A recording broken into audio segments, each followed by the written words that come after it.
দেখেন বাউল শিল্পীর বাংলাদেশে যে আসলে বাউল শিল্পীর অভাব নাই, এটার প্রমাণ হইলো এটা যে দেখেন অবস্থা সব হচ্ছে বাউল শিল্পী। ওই দিকটা ওই যে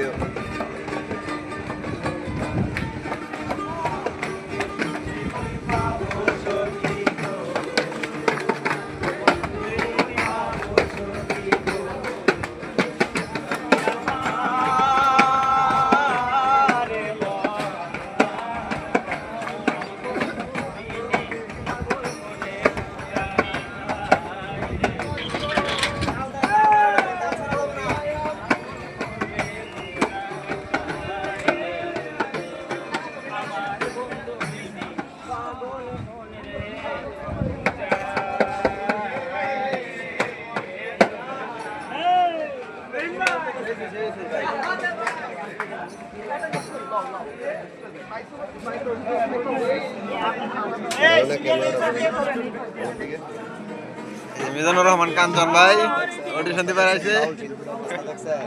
বাংলাদেশে বাউল শিল্পীর কোনো অভাব নেই, আল্লাহর রহমতে। বাউল শিল্পীর অভাব নাই। ধন্যবাদ সকলকে, ধন্যবাদ।